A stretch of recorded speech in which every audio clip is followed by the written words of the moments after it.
Before we go any deeper, like, subscribe, and drop a comment if you're ready to surface secrets meant to stay buried.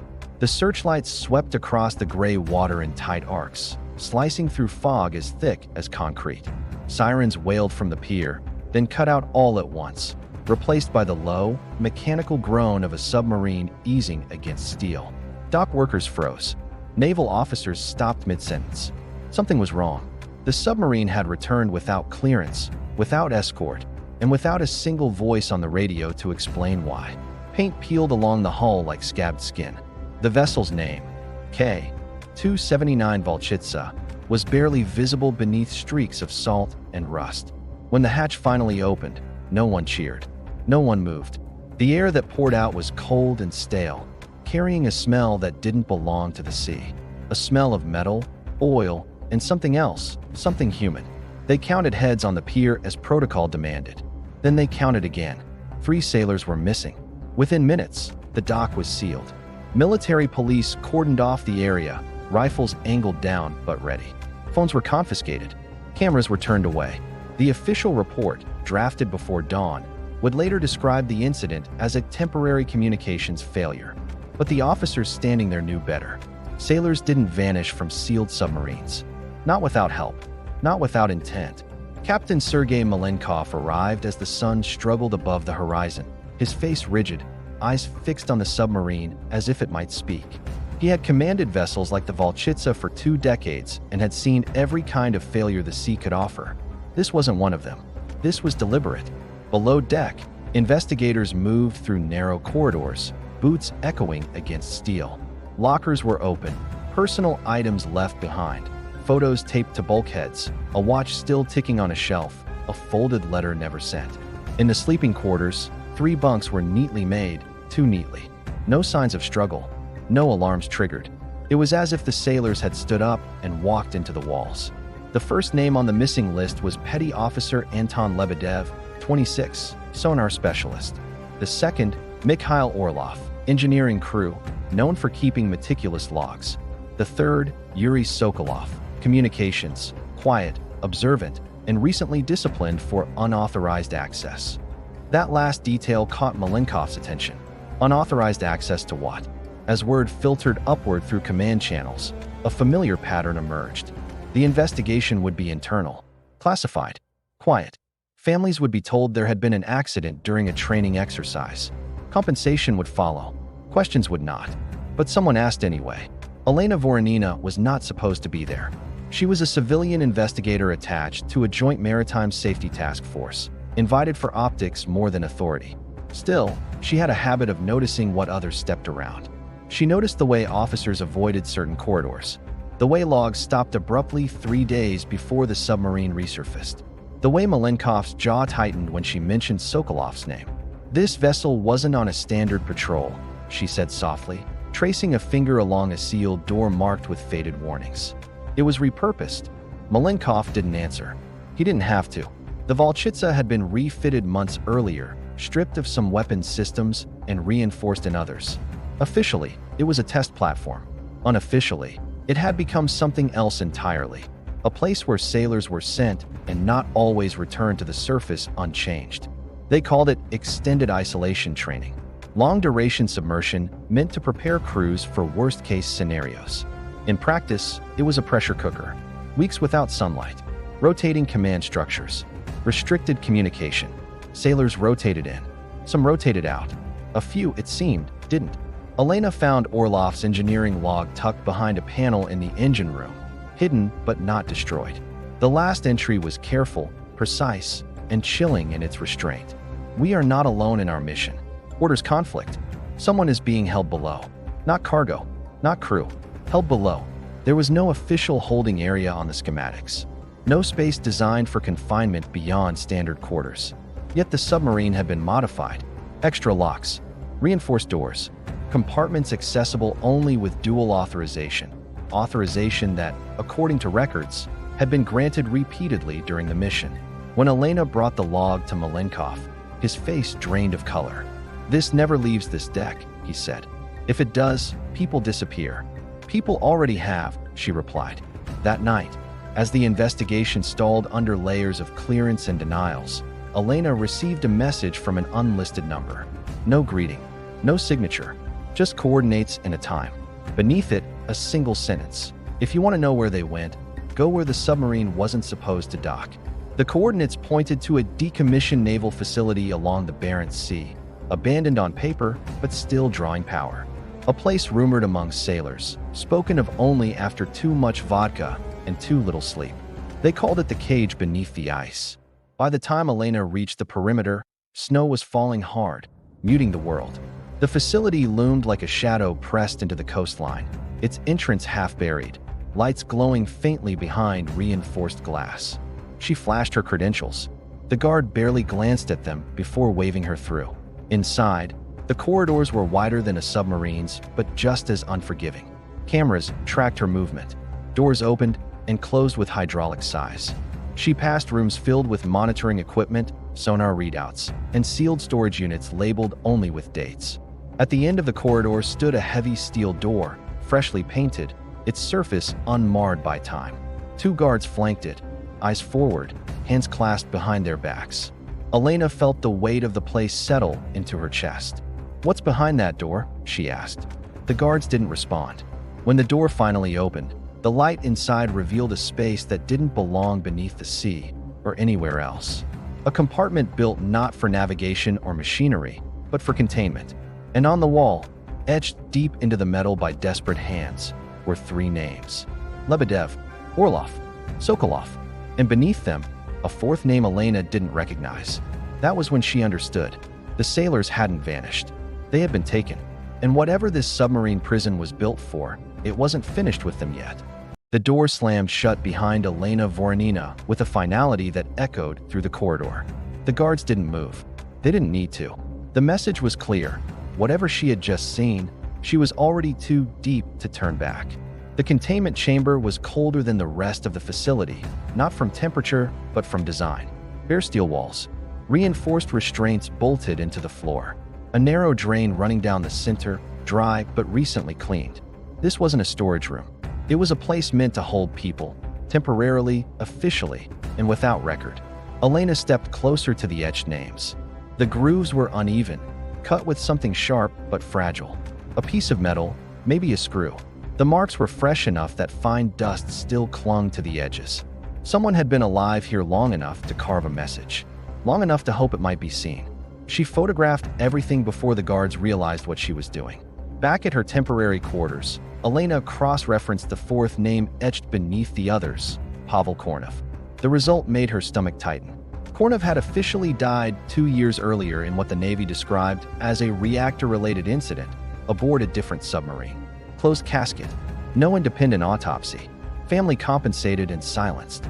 If his name was on that wall, then either the dead were carving messages or the Navy had lied. Elena requested Kornov's full service record. The request was denied within minutes. That denial told her more than any document could. Meanwhile, Captain Malenkov was fighting his own quiet war. Since the Volchitsa returned, he'd been summoned twice to closed-door briefings with men who didn't wear rank insignia and never introduced themselves. They spoke in calm, measured tones, asking questions that sounded like accusations. Did you authorize restricted compartment access? Did you observe behavioral instability among the missing sailors? Are you aware of any deviations from mission protocol? Malenkov answered carefully, truth wrapped in omission. He knew the rules. He also knew the cost of breaking them. Still, the image of those empty bunks refused to leave his mind. He had trained these men, signed off on their readiness, sent them below the surface. And now, according to the official line, they had simply ceased to exist. The next break came unexpectedly. An encrypted file appeared on Elena's secure terminal, slipped through layers of defense that shouldn't have been penetrable. No sender, no explanation, just a timestamp and a warning embedded in the metadata. Do not access on facility network. She waited until night, then rerouted through an external satellite link. The file opened to reveal internal footage, grainy, time-stamped video from inside the Volchitsa, not the corridors or engine rooms. This was from a compartment not listed on any public schematic. The sailors were alive. Lebedev sat restrained against a bulkhead, eyes sunken, beard overgrown. Orlov paced in tight circles, hands trembling. Sokolov stood near the camera, speaking to someone off-screen, his voice inaudible but urgent. The timestamp showed the footage was recorded 3 days after the submarine's last official log entry. They hadn't vanished during the mission. They had been detained. The next clip was worse. A naval officer entered the frame, not Malenkov, but someone Elena recognized from command briefings. Admiral Viktor Saranov, decorated, untouchable. He spoke calmly, gesturing toward the sailors as if explaining equipment. Then the footage cut. Elena sat back, pulse pounding. This wasn't an accident. It wasn't rogue behavior. It was sanctioned. She forwarded a copy to an external secure contact, someone who specialized in military disappearances and had nothing left to lose. It was a risk, but keeping the truth contained was exactly how places like this survived. The following morning, one of the guards at the ICE facility failed to report for duty. By noon, 2 more were missing. Lockdown procedures were initiated quietly, without announcement. Doors sealed. Access codes changed. Elena felt the walls tightening around her, the invisible pressure of a system designed to consume problems rather than solve them. Captain Malenkov received a single-line message on his private terminal. You are no longer authorized to participate in this investigation. That was the moment he decided to stop playing by their rules. He returned to the Volchitsa under the pretense of overseeing decommissioning procedures. Alone in his quarters, he accessed a hidden maintenance panel behind his desk, one he had installed years earlier for emergencies no one was supposed to know about. Inside was a backup drive containing encrypted mission data, personal logs, and internal communications he'd never submitted. Among them was a message from Sokolov, sent hours before the submarine surfaced, but never delivered through official channels. They're moving us below the ice. This isn't training. If we don't come back, it's because they decided we couldn't. Malenkov closed his eyes. The decision had already been made. At the ICE facility, Elena was escorted, politely but firmly, to a conference room where Admiral Saranov waited alone. No recording devices, no paperwork, just 2 chairs and a pot of untouched tea. You're asking the wrong questions, Saranov said calmly. This facility exists to prevent larger losses. By erasing sailors? Elena replied. By containing risks, he corrected. Information leaks, psychological failures, operational compromises. Submarines are weapons, Investigator Voronina. The men inside them are components. Some components malfunction. Elena leaned forward. So you lock them away? We observe them, Saranov said. We evaluate. Sometimes we rehabilitate. And sometimes they disappear. Saranov's silence was answer enough. That night, alarms blared through the facility. Not the controlled drills Elena had grown used to, but raw, urgent warnings. Power fluctuated. Doors unlocked, then sealed again. Somewhere deep below, something had gone wrong. Elena ran. She followed emergency lighting down corridors she wasn't cleared to enter, guided by instinct and the faint echo of voices. When she reached the containment level, the steel door stood ajar, its locking mechanism sparking uselessly. Inside, the restraints were empty. On the far wall, a new message had been carved, deeper and more frantic than the rest. We are still here. Before Elena could process what that meant, heavy footsteps thundered down the corridor behind her. Orders were shouted, weapons raised, and somewhere beneath the ice, a submarine long believed to be inactive powered up its systems without authorization. Whatever had been buried was waking up, and it wasn't going to stay contained. The lights flickered, then steadied, washing the corridor in cold white. Elena Voronina pressed herself against the steel wall as armed personnel rushed past, boots striking metal in panicked rhythm. No one questioned her presence. In moments like this, authority dissolved into urgency. Deep beneath the ice, something had awakened. The vibration came first, a low, steady hum traveling through the structure, unmistakable to anyone who understood submarines. This facility wasn't just connected to the sea. It was part of it. Elena slipped into a maintenance shaft just as shouting filled the corridor behind her. She crawled through oil-stained metal, heart racing, until the noise faded. One phrase echoed in her mind, carved into steel by desperate hands. We are still here. Not vanished. Not lost. Still here.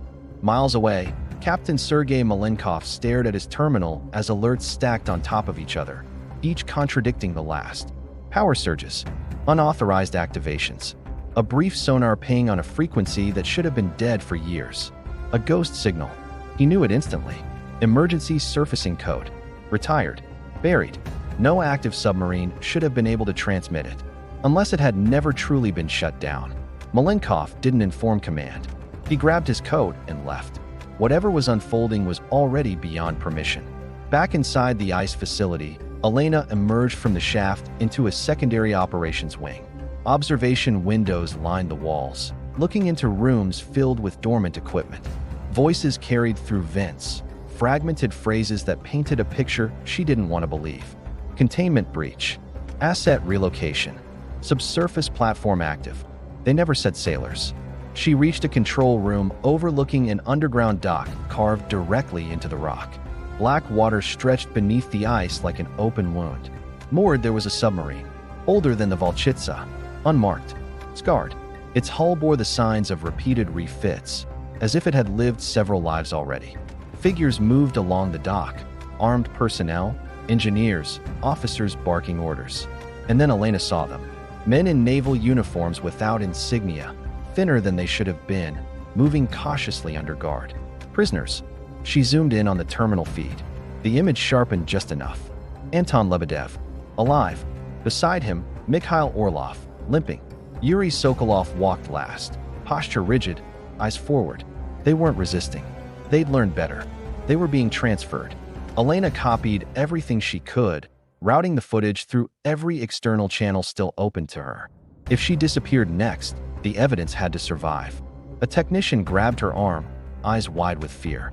"You shouldn't be here," he whispered. "This place, it's just intake." "Where are they taking them?" Elena asked. He swallowed. "Another site. Mobile. It moves under the ice. This facility only processes them." "How many?" she pressed. "More than they admit," he said, then bolted as alarms blared again. Below, Admiral Viktor Saranov appeared on the dock, his presence snapping chaos into order. He watched the prisoners board the submarine with detached calm, then turned away as the hatch sealed. This wasn't a cover-up anymore. It was relocation. Captain Malenkov reached the facility's perimeter as military vehicles began rolling out, headlights cutting through snow. He slipped inside on foot, bypassing checkpoints with credentials that were rapidly losing meaning. He arrived at the underground dock just as the submarine's mooring lines retracted. And he saw them, his crew. Lebedev's eyes met his across the cavern for a fraction of a second. Recognition. Then something else. Warning. The hatch sealed. Engines roared. Water churned as the submarine slid into the black passage beneath the ice and vanished. "They're not killing them," Malenkov said, voice raw. "They're moving them," Elena replied. "For what?" she asked. Malenkov thought of anomalies he had ignored for years. Crews reassigned without explanation. Submarines returning shorthanded. Reports rewritten. "They're testing human limits," he said. "Isolation. Obedience. Adaptation. And if they adapt?" Elena asked. "Then they can't be released." By morning, the facility was calm again. Logs were rewritten. The incident was labeled a malfunction. Officially, nothing happened. Unofficially, Elena Voronina was removed from the assignment. Malenkov was placed on indefinite leave. They met once more at the frozen shoreline. "They won't stop," Elena said. "No," Malenkov replied. "But they let us see it." Far beneath the ice, something moved, and the sailors inside it were no longer willing to stay silent. Before we continue, if you're ready to uncover truths no one wants you to see, like, subscribe, and drop a comment. This is IronBarsMedia, and the depths we're about to explore are darker than anything you've imagined. Captain Sergei Malenkov hadn't slept since the events at the ice facility. Every alarm ping on his private terminal made him flinch. Every wave against the frozen shore reminded him of the submarine moving silently beneath the ice, carrying men who should have returned to their families. He paced the narrow room of his temporary quarters, a cold cup of coffee growing bitter in his hand, while satellite feeds from around the Barents Sea flickered intermittently on the screen. Elena Voronina had disappeared from official records almost immediately. The Navy claimed her assignment was completed, yet she hadn't answered her phone for hours. Malenkov feared the worst, not for the first time, and certainly not the last. Whoever controlled this operation had a reach that made borders meaningless. He had no choice but to assemble a team of former sub-officers and intelligence contacts who guarantee under the Navy's immediate oversight. Names on old mission logs, Engineers, sonar specialists, mechanics, people who understood what it meant to operate below the surface in isolation. They had questions, and questions, in this situation, were dangerous. The first lead came from a coded message Elena had sent him before her access was revoked. It was embedded in a photograph she had taken of one of the ICE facility schematics. Overlapping shadows revealed a hidden transport route beneath the facility, a maintenance shaft leading to another compartment that didn't appear in any official diagrams. According to Elena's notes, this secondary compartment was mobile, capable of docking multiple vessels, and designed to move under the ice undetected. Malenkov studied the diagram with meticulous care. He realized the Navy wasn't just detaining sailors. They were relocating them, transferring human assets like cargo, testing endurance, loyalty, and obedience under extreme conditions. It was cold, clinical, almost surgical in its execution. The following night, Malenkov and his team breached the perimeter of the facility. Snowstorm winds lashed against their jackets, ice slicing through exposed skin. Cameras blinked on and off in the distance, but they had accounted for surveillance patterns. Every step was deliberate, every breath calculated. The facility hummed with power beneath the snow, its corridors alive with unseen movement. Inside, the team split. Malenkov moved toward the maintenance shaft Elena had marked.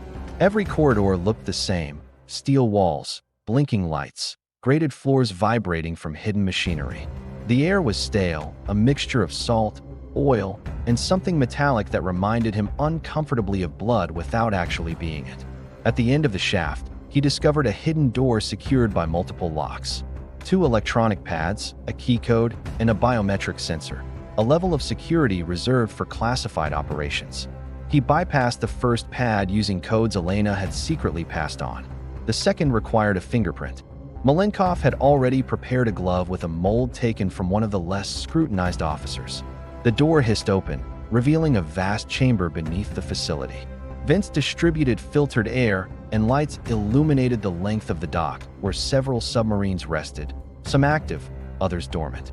They were unmarked, black steel, hulls scarred from repeated missions. Crew members were visible through reinforced glass hatches. The men Malenkov had trained, Lebedev, Orlov, Sokolov, were inside, restrained but alive. Their expressions were vacant, careful, yet aware. A sudden noise made him freeze. Footsteps, deliberate and sharp, echoed across the floor above. 2 guards appeared, armed and alert. Malenkov's team quickly took cover. He realized then that the entire operation was more extensive than he had imagined. The ICE facility was a node, not the root. From the control room, screens revealed surveillance feeds not only from the facility, but from vessels moving beneath the ice. Each feed showed humans, not cargo, being transported through submerged corridors invisible to satellites. This was an undersea prison system, a hidden network of containment zones designed to test and manipulate human behavior. Elena's earlier warning echoed in his mind. Some components malfunction, some adapt, and the rest disappear. Malenkov and his team began extracting data from the control terminals, piecing together evidence of multiple disappearances over years. The files revealed psychological experiments, rotational punishment schedules, and carefully orchestrated accidents blamed on equipment failure or human error. Sailors who resisted were moved deeper into the network, never to return. Those who obeyed were monitored for obedience thresholds, endurance, and psychological compliance. The Arctic sky was an unbroken gray as Elena Voronina and Captain Sergei Malenkov prepared for what might be their final attempt to intercept the mobile annex. Weeks of surveillance, hacking, and careful mapping had led them here. The anomaly in the ice, a subtle ripple, was their only lead. Somewhere below, the unmarked submarine carried the missing sailors, alive and planning, while a system designed to erase them remained vigilant. They moved quietly in a reinforced vessel designed for ice navigation, cutting through the frigid water toward the anomaly. Every second felt like hours. Every shadow hinted at unseen eyes. The Arctic was merciless, but the risk was worth it.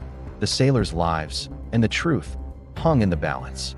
Hours passed with nothing. Then, the faint sonar ping returned, repeating in irregular intervals. The unmarked submarine was surfacing beneath a thinning ice layer.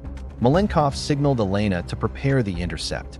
On board the mobile annex, Lebedev, Orlov, and Sokolov had coordinated carefully, exploiting the one minor flaw they had discovered: a misaligned control system in the hydraulic lock. It allowed them limited movement without alerting the supervising officers. The three men exchanged tense nods. This was their moment. Escape or die trying. The control officer aboard the annex noticed nothing at first. By the time alarms blared, the sailors had disengaged the restraints and subtly disabled internal sensors. A calculated risk, but the alternative, remaining trapped, was unthinkable. Malenkov's vessel surfaced in the faint opening of the ice as the unmarked submarine breached the same thin layer. The two vessels were eye to eye across the water, ice-cracked and unstable. Malenkov realized that any wrong move could result in disaster. Sailors lost, evidence destroyed, and the operation disappearing back into secrecy. Below deck, the sailors took decisive action. They manipulated internal controls to force the annex to the surface more rapidly than its commanders anticipated. The hull groaned, but the vessel stabilized. Officers attempted to regain control, but the men had anticipated every sequence, every restriction, every surveillance blind spot, every mechanical vulnerability. Elena and Malenkov's team launched small, rigid boats toward the submarine, maneuvering alongside as the Arctic wind tore at their jackets. The sailors appeared on deck, wary, exhausted, but alive. But the operation's architects weren't idle. A second, previously undetected submarine surfaced nearby, cutting off escape routes. Armed officers shouted commands, weapons drawn. The unmarked annex shuddered as tensions escalated, a deadly game of strategy unfolding beneath the gray sky. Elena moved quickly, transmitting live evidence to secure channels, making sure the world would see what had been hidden for decades. Satellite feeds, internal recordings, and schematics were all released in real time. The operation's secrecy was slipping, fragment by fragment. Lebedev, Orlov, and Sokolov executed their final coordinated move, exploiting a combination of frozen hydraulics and misaligned hatches. Officers aboard the annex were disoriented, their control compromised. Malenkov's team reached the deck, helping the sailors onto the rigid boats. The unmarked annex attempted a final maneuver, but the combined efforts of Elena, Malenkov, and the liberated sailors neutralized it. Engines powered down, doors locked in default safety mode. For the first time in decades, the hidden system beneath the ice was exposed and temporarily immobilized. As they sped toward open water, Malenkov glanced back at the facility, now a distant shadow beneath the frozen surface. The operation had been halted, for now. The sailors were free, their names returned to the world. But the network, vast and adaptive, had only been slowed, not destroyed. Elena transmitted the final piece of evidence to global authorities, knowing full well that denial would come, manipulation would follow, and retribution might be inevitable. Yet the proof was undeniable. The Navy's clandestine submarine prison system had existed, and the men had survived. In the quiet aftermath, the Arctic seemed to hold its breath. Snowflakes drifted over the open water, a deceptive calm masking decades of human suffering. The sailors huddled together, shivering but alive, aware that the world had never seen the depths of this cruelty until now. Malenkov turned to Elena. "We exposed the network, but there's more. They're still out there." Elena nodded. "And now the world knows. We can't stop them entirely, but we've shown that secrets beneath the ice aren't safe forever." As their boat disappeared into the horizon, a faint sonar echo resonated beneath the water. Somewhere, in the shadows of the Arctic, another unmarked submarine moved silently, carrying more prisoners, more secrets, and testing limits that the world would never know. The story didn't end here. It only resurfaced. If you think this story was intense, hit subscribe, like, and comment. The truth beneath the ice never sleeps, and IronBarsMedia will always bring it to the surface.